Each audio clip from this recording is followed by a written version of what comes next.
Cosequin ASU pellets, the joint health supplement that vets and champions choose when performance matters, comes in a tasty pellet preferred by horses and horse owners.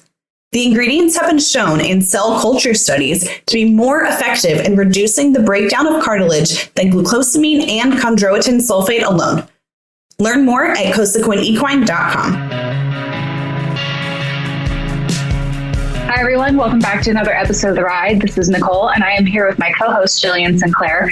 And today we have a wonderful guest on that has been part of the Horse and Rider brand, contributor for years upon years now, I think. Julie Goodnight, also a world-renowned horsewoman, clinician, all the things. Thank you, Julie, for coming on and talking with us today. My pleasure. Thanks for asking me.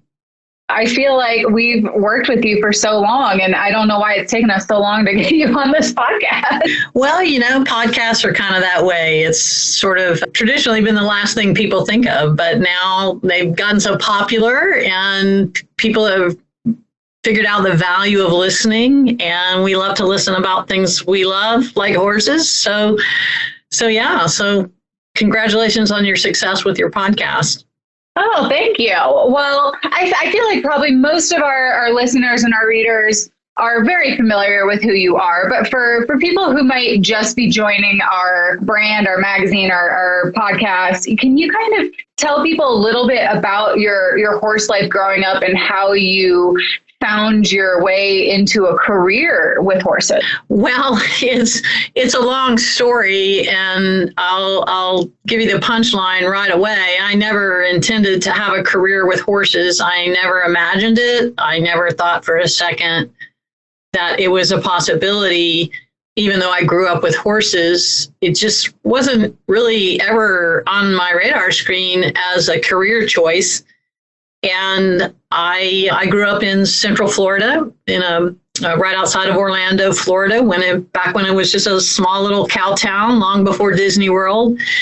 And my father was passionate about horses. He was just a backyard horseman, and he loved all animals, really. Eventually we had a small farm.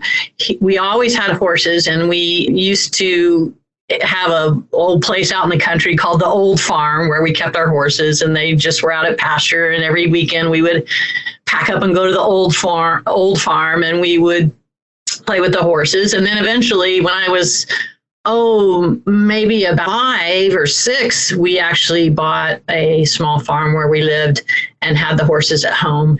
And from then on, I lived with horses. So I had that great upbringing, the opportunity to grow up with horses in my backyard. My father, I was one of 4 siblings, by the way, and all of us grew up in the same place, but I was the only one that was really that interested in the horses and riding. Everybody participated in riding sports, but my father recognized that I was really into it, and so he took me for lessons and did his best to find me nice horses. Even though it was a backyard kind of deal. But I started riding lessons quite young. I do not remember the first time I rode a horse because, I grew up riding in the saddle with my dad. But I do remember my first riding lesson, like it was yesterday. And I was about 6 years old, maybe 7. And I thought of myself as a pretty good rider by then. After all, I've been riding all my life.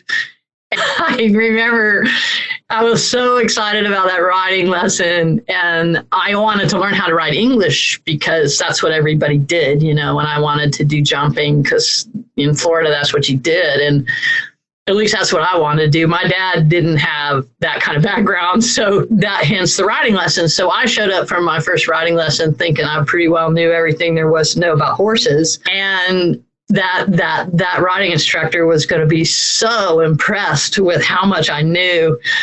And the first thing she said was, "Okay, let's go ahead and do the posting trot." And I had no idea what that meant. I just remember flailing around the arena, watching what everybody else was doing. and being astounded that the very first thing I was asked to do, I didn't even know how to do. And that began my long and sordid career with horses. But so I grew up riding horses, and I continued on with lessons. I figured out right away I didn't know anything. And I was there to learn. And that riding instructor, by the way, fabulous old lady, and probably, she's probably younger than I am now, but she became a mentor to me, and she really put a lot into developing me as a rider. So I had that great start very early. I went on to jump horses and show jumping horses, and I had a pretty hot and heavy show career as a youth rider.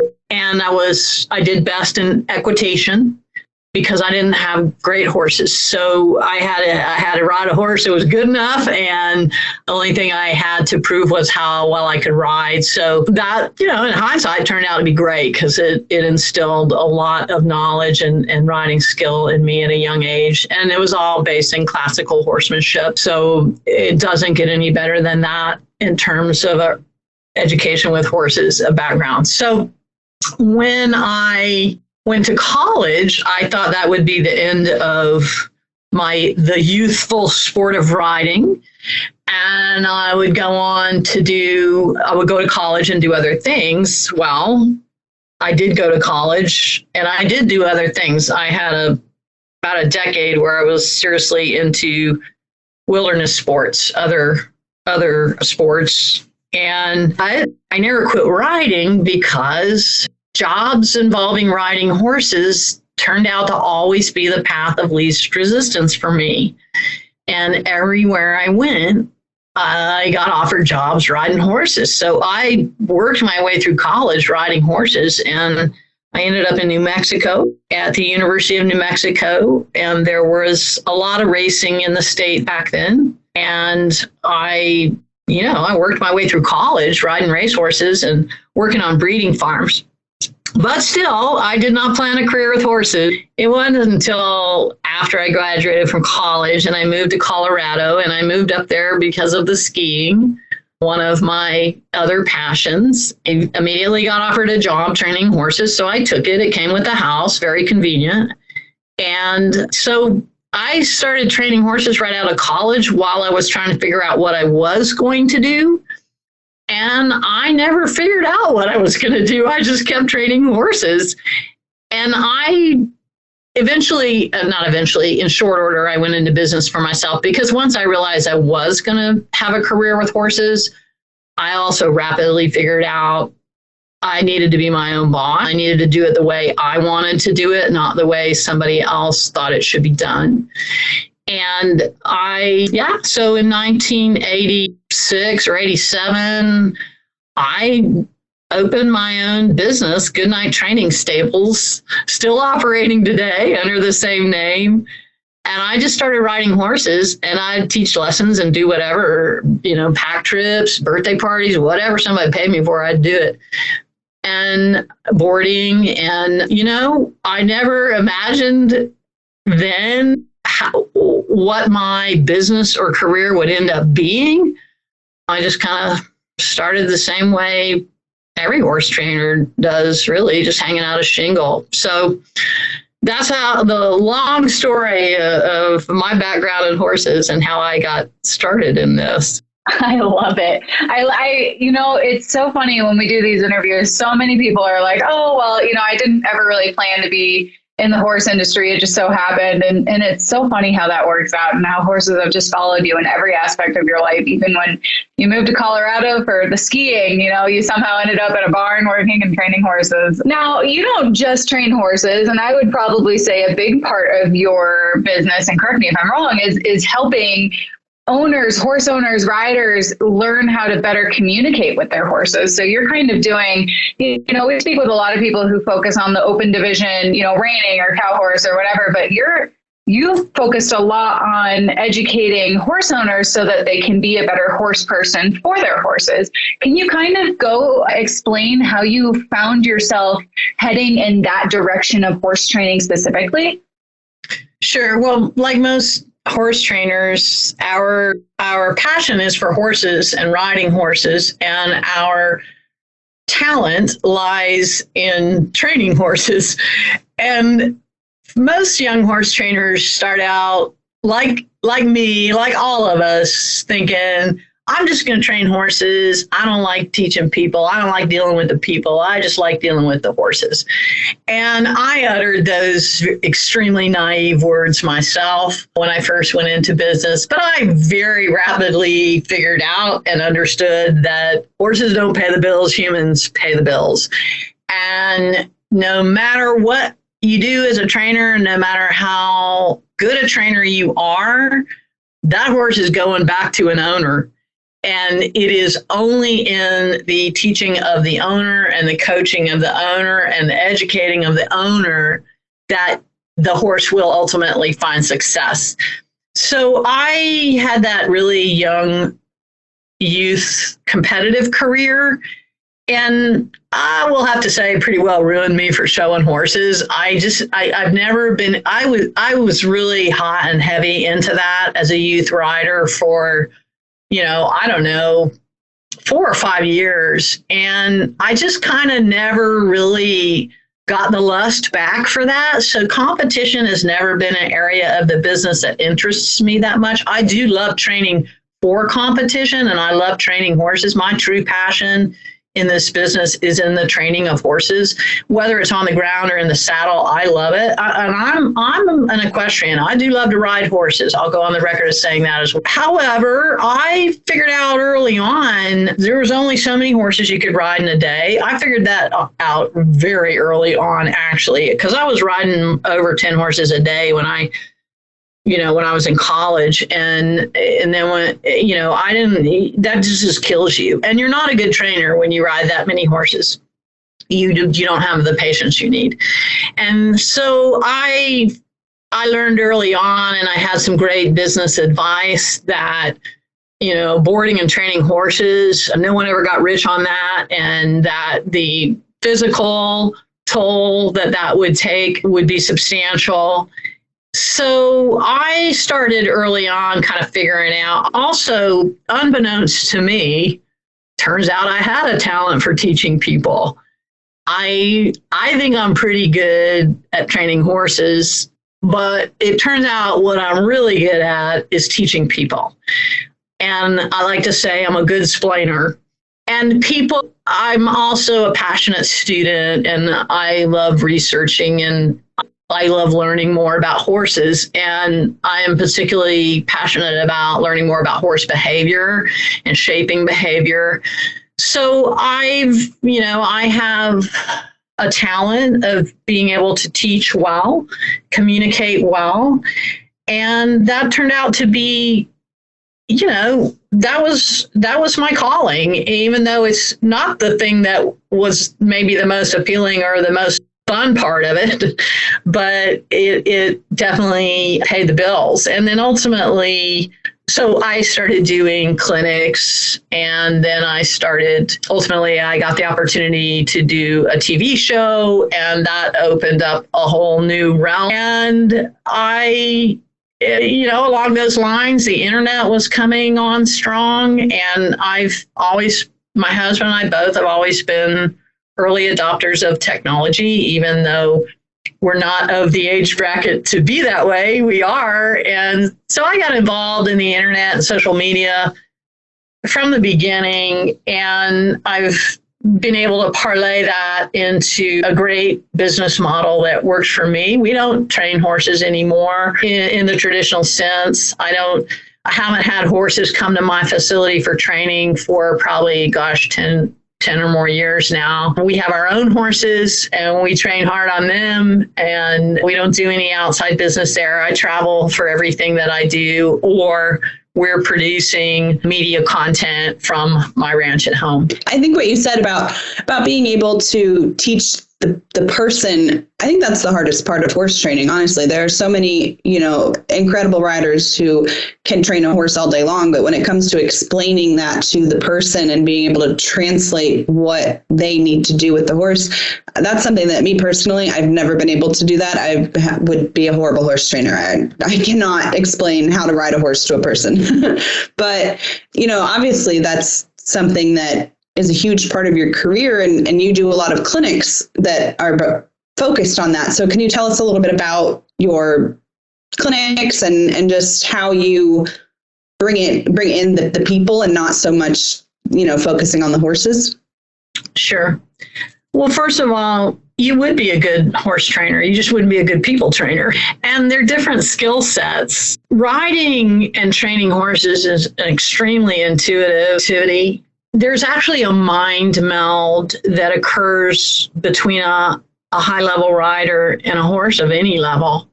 But the more training that horse gets, the more connected that mind meld is till you reach the point where, as cliche as it sounds, you really are truly one entity. And that requires, or people that are good at that, are good at it because they're extremely intuitive and they have feel and they have that ability to sort of go someplace in their mind to allow that connectivity with the horse. So that's one thing that makes you a really good rider and a really good trainer of horses. To be a good teacher of people, we're all about the verbal. So taking that intuition and that gut feeling and that slightest movement that you did with your eyebrow that, caused the horse to do something, to put that into words and explain it in an organized fashion that people can break it down into a tranche they can understand and apply, to guide them in a direction that, I got to go through these 10 points here before I can get to the end point up here, which is the actual question you asked. So to have those communication skills are entirely different. It's like those two skill sets aren't really connected. And in fact, you might argue, and a lot of us would agree, if you've been around a lot of horse trainers, some of them can't talk their way out of a paper bag, but they're really good at what they do. And you still learn from them, but it's like you got to coax the information out of them. You got to watch them and see, because the words coming out of their mouth aren't exactly matching what they're doing with the horse. And anyway, so it's two different skill sets. And I know a lot about horses, and that helps. And for a lifetime, I've been riding horses. I'm, actually turned 63 today. So for my entire life, I've been riding horses. And I've ridden literally thousands of horses. I don't know if I've cracked the 5,000 mark yet because I haven't calculated it in a while, but I know it's substantially north of 2,000. And that base of knowledge, helps me teach, obviously, but I still have to work hard at figuring out, how do I put into words what I do without thinking? So I spend a lot of time riding a horse thinking about a simple activity like cueing the horse from walk to canter. I know how I teach it. I could teach it, in my sleep. But when I actually get on a horse all by myself in my arena and I break it down and I practice it, I find out I'm doing 10 more things than I've ever taught anyone to do. So I start looking for those things like that missing little piece of information that people need. And then I define things. I look stuff up. I figure out the right words. Where definitions do not exist, I have created them. That doesn't sound good, but I can tell you through my work with the Certified Horsemanship Association and the writing of instructional manuals and stuff like that, there's a lot of terminology in horsemanship that you can't really find a definition for. So we have to kind of try to create a consensus on what everybody believes this actually means.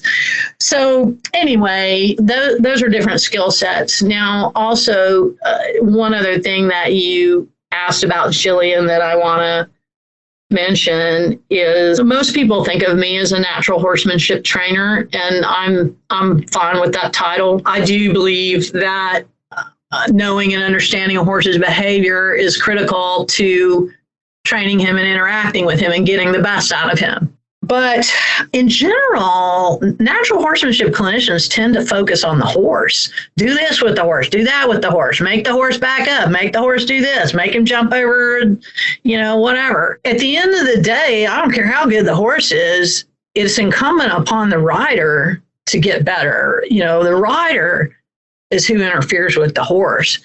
And you can teach a lot of things about behavior and ground manners and interacting with horses and groundwork. But at some point, you yourself as a rider have the obligation to the horse to get better. You're getting in his way. You're asking him to do unreasonable things because you're getting in his way.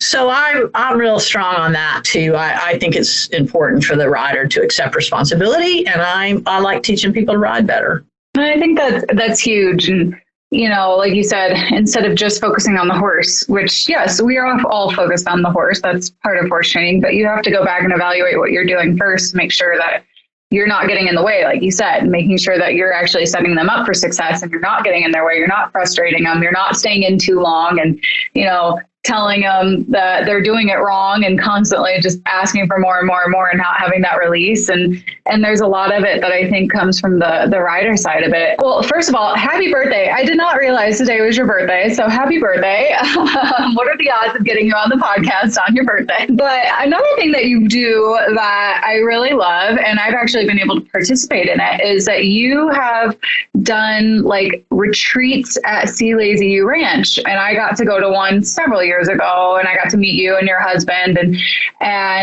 spend time with everybody that came in for this particular event. And I think it was such a cool environment, because not only was it, you were working with a trainer and improving your skills, but you also really got that like bond of being with other people that they're all there for the same reason, right? And you kind of even the playing field a little bit, because lots of these riders came in and rode guest ranch horses. And that's kind of a totally different experience, because I would imagine, I came from a world where I did a lot of catch riding. I did the NCAA equestrian thing. Like, I was used to hopping on random horses, but I would imagine a lot of people, this is the first time they're getting on a unfamiliar horse and asking to do stuff with them, not just go trail riding. So how did that kind of come about? And have you felt that you've had to kind of change the way that you approach it when you're working with people who are not familiar with the horses that they're working with? Well, there's a funny story in answer to that question, but it is an interesting, it levels the playing field when everybody's riding a dude horse. And sometimes there's one or two people that bring a horse, but out of the 45 guests, they're all, 44 of them are going to be riding a dude horse. And it is funny that a lot of the people that come, they're already experienced riders, but they're used to riding their horse at home, who's some kind of little cupcake. And so a lot of people have anxiety about riding strange horses, understandable. And the funny part about it at Sea Lazy U is these are dude horses that total beginners ride every week of the year. And like people that have never ridden a horse go plop down on these horses and crawl all over the Rocky Mountains on them. And then we get experienced riders that come, but they have anxiety because they're not used to riding a strange horse. So they start taking a death grip on the reins and micromanaging the horses, which those dude horses will not tolerate. They're like, just leave me alone. I know how to do the job, lady. Just leave me alone. And so it's a real learning experience. Most people come to understand that, yeah, sure, they'd rather have the luxury of riding their own horse. But hey, when they go up in the mountains, they want those dude horses. But the funny thing about the question you asked is that when I first came to Sea Lazy U, which by the way is a fabulous place, and it's stunningly beautiful, 5-spur service and accommodations and gourmet food and 200 head of horses, all right in the middle of the Rocky Mountains. It's like, for a lot of us, it's like everything we ever dreamed of in a riding vacation. And then everyone there has the same dream. So it is a really, really cool experience. And then you get to ride different horses and stuff. But my husband and I first went there as a guest. We went and attended 2 years in a row. We attended ranch horse clinics there. And we brought our own horses, and he was showing ability then, and actually he is now too, but that was his first go around with it. And we loved it there. And then that clinic didn't happen. And they asked me if I would start doing clinics there. So the next year I started doing that. It was about 15 years ago. And I'll never forget, on my way to the first clinic, I was driving there. Now, I taught clinics. By then, I was already teaching clinics all over the world. So I taught a lot of clinics, but pretty much without exception, that's teaching people on their own horses, or an appropriate school horse that, was leased for the occasion. And so I was driving to that clinic going, oh my God, what am I going to do trying to teach arena lessons on these dude horses? It's never going to work. So on the lesson, I think it was about a dozen riders, I said to them, okay, well, we've got all weekend long now. What do you think you guys would like to work on? If you just can give me one goal, I'll see if I can, teach you as much as I can. And the first person says, I'd like to work on leg yielding. And I was like, oh, great. And then it was like, I'd like to work on collection. I'd like to work on flying lead changes. I'd like to work on, could you tell me how to do it? And as we went around this group and everybody was talking about this, I thought, oh my God, what am I going to do? How am I going to do this? Well, anyway, the long and the short of it was, I just said, I'm going to teach it like I would teach any other person on their horse. Do you know that by the end of that weekend, every single one of those horses was leg yielding, and most of them at the trot? And I just learned they're just horses. They have a certain skill set and they have a certain experience, but they're not unlike all the horses I normally get in clinics.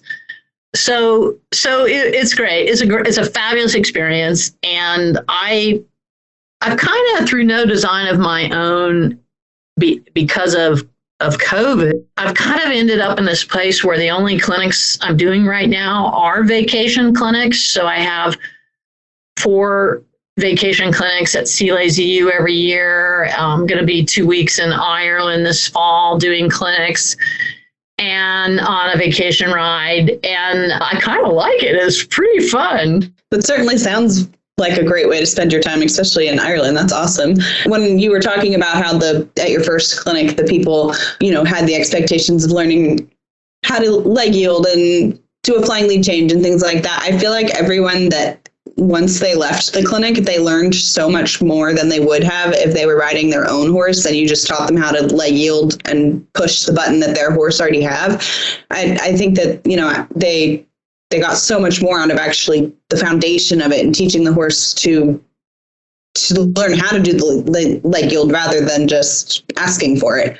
So is that something that you focus on a lot in your clinics, or are the foundations, or, when you have a new group of people, what are some things that you think that everyone in the clinic really needs to know before they go any further, if that makes sense? Everyone that does what I do in terms of teaching horsemanship understands and agrees that we always go back to foundational skills. Riding is a challenging sport, and take the volatility of a horse out of the equation and pretend it was a robot. Riding itself is complicated, and there are a lot of skills to master and a lot of physically demanding. You have to have good balance. And then when you add into it the fact that you're sitting on top of a 1,000-pound keg of dynamite that has a will of his own and doesn't always behave in predictable manners, it's a very complicated sport. And whether I learned a long time ago that it doesn't matter if they say they want to learn how to do flying lead changes or spin on the top of their head, there's a lot of missing foundational knowledge and skill level they need to work on. Advanced riders know that better than novice and intermediate riders. So it's like the farther you get with riding, the more you realize how much more there is. And then at some point you realize you're never going to arrive at the end anyway. So you just keep trying to learn more. But so it's going back to foundational knowledge. But yes, I think there are a lot of things that I try to convey in clinics that I get it that people have to have success and people have to be happy and people have to learn and enjoy what they're doing. But my bottom line is I'm in it for the horse. I get it that the people pay the bills. I'm very clear on that. But from the very beginning of my career, it was important to me to be there for the horse too. So I try to teach in a way that always brings relief to horses. Now, anybody who's been in one of my clinics knows I'm not a mamby-pamby. I don't tolerate bad manners from horses. I'm pretty much get to the point with horses, but I don't tolerate doing things with horses that they do not benefit from them, that is not ultimately for their own well-being. And so I just try to convey that kind of attitude, try to really understand the horse's point of view in all things, how he thinks, how he feels. I think if we have the privilege of riding horses, we also have to accept that, we've conscripted them to labor for our personal pleasure. And let's be honest about that, and let's be responsible about it and take good care of them and provide them the care they need and always do the right thing by the horse. So, what I teach mostly is mechanical skills, but it's really important to me to convey those kinds of principles as well. You've done a lot of trail riding content for us, and then also the Trail Rider, which merged into Horse and Rider several years ago. And I think the thing that I really appreciate about your trail riding content is that it goes back to the whole, it doesn't matter if you're showing, it doesn't matter if you don't ever plan on stepping in the show pen ever. You have to have the fundamentals before you go do something like a trail ride. And, sometimes I feel like, people will be like, oh, they're a performance horse trainer, I'm not going to learn anything from that. But I think what you do a really great job is tying in all those fundamentals and making people realize, like, I use these same fundamentals for my cow horses, because I know that you show cow horses when you're not busy, going around the country on your vacation tour. But, you're using those same fundamentals on your cow horses as you would a horse that has to go into the mountains, and I think I try my hardest to get that out there, because I think people, they just forget that it's all the same thing, everything. Mm-hmm. Well, I was so fortunate to have a background in classical riding, because it is, just all about that. It's about the foundational training that gives you 100% complete control of the horse from head to tail. And where do you need that more than riding in the wilderness? That's what, what cracks me up about that mentality of, I don't need that, I'm a trail rider, is, the less control of the environment, the more you want control. I've been in some very hairy situations in the mountains with horses when you need that horse to be there for you all the way and listen to you and do what you say, even when it doesn't seem like the right thing to do. Leg yielding is a good example of that, because if you think of it just as a step in the progression of training of a dressage horse or whatever, it's every discipline uses it. You use it every time you go in a cutting pen with a horse, and trail ride, whatever. So yeah, it's back to basics always. Yeah, I can totally agree with that. And, I hate admitting this, but I've actually never really been on a trail ride.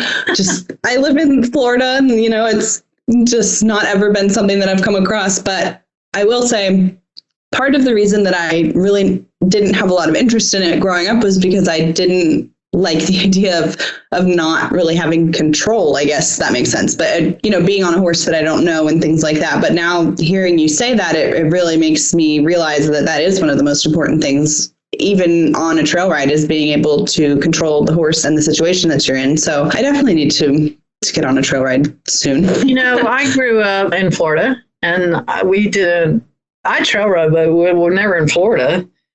We rode out. We rode out down the roads and stuff and did a little bit, but it wasn't appealing to me at all. I liked riding in the arena because I liked learning, I liked jumping, and, I loved that. And I still do. I live literally within a half a mile of the national forest in some of the most incredible riding country. And we ride up there a lot, but I love riding in the arena because I really like that. I like working on stuff. I like the connectivity that is occurring. And I guess I've just done it all my life. So it's funny living where we do, and people know me as sort of a trail riding, but I love riding in the arena. And when your arena is surrounded by 14,000 foot mountain peaks, it doesn't get any better than that. So I've got the best of both worlds, and I can trail ride right out the door. So I'm kind of spoiled that way. You said you like to work in the arena and work on all that kind of stuff, but you're also competing in all of your free time. You and your husband were showing cow horses and I believe cutting horses. Yeah, a little bit. He's more into the competing than I am. I just kind of like tagging along, and I always tell him I'll be your coach and your groom, and I'll cook dinner. I love riding and training cow horses in particular, and I would jump on every opportunity to go with him to a clinic and get to be able to train with my horse. I just don't have the competition as an end game, as a goal. But I love the discipline, and I love everything about cow horse. I have since I was young. Since I first came to Western, it's always what appealed to me. And it's kind of one of those things that there's just so much to master that it's endless. And so I like doing it all. I have to agree with you on the cow horse stuff. I keep telling Jillian that I'm going to get her on a cow horse because I came from the all-around world. I showed all-arounders for probably 15 years, and this job got me introduced to the cow horse stuff, and I rode a cow horse, and I was like, oh, this is cool. I'm telling Jillian, I'm like, I'm going to get you on a cow horse. We're gonna move you to the dark side, man. It's trail riding and cow horse. That's on my to-do list. I'm working on it. Well, you can come to see Lazy You and do both of those things. I mean, you won't exactly be riding a world-class cow horse, but we do some cow work, so it's a nice little introduction to it. Oh, that sounds perfect. I can just come both out. It's a fun time. I got to go for the magazine one year, and it was a blast. Well, Julie, we have gone almost an hour. I know we said that we were going to make this a 30 to 40 minute interview, but thank you so much for coming on here and talking with us. And obviously, people are going to see more from you in our magazine, on our digital platform, horseandrider.com. But you also have a couple of ways that people can follow you on social media, and you have some really great online courses. Do you want to plug them and tell people where they can find more? Absolutely. Of course, we, are pretty heavy in the social media world, and you can just find me at Julie Goodnight. And we try to keep a lot of educational content coming through social media and through my website, which is juliegoodnight.com. And, I'm busy every month writing blog, producing a podcast like this on riding and training horses. And you can listen on any platform. And juliegoodnight.com has all the information. We have some online membership programs, coaching programs, personal coaching programs, and curriculums. So we've got a lot online. Plus, on YouTube, I have my daily doses of horsemanship, which I started during the shutdown. when we got all jerked off the road suddenly, and I posted 60 days in a row during the shutdown of horsemanship lessons. So those are all still available free on YouTube, so you can check that out at Julie Goodnight. Awesome. Well, thank you again for coming on here and talking with us, and I'm sure that we will be talking to you again very soon. Well, thanks for having me, and it's been fun. Thank you guys for tuning into the Ride Podcast. We hope you enjoyed this episode, and please be sure to subscribe wherever you listen to podcasts. Follow Horse and Rider Magazine on social media and find us at horseandrider.com. If you guys have any questions or comments, please be sure to hit us up at horseandrider@equinenetwork.com. We want to hear from you guys. And if you like what you're listening to, be sure to leave us a review on iTunes.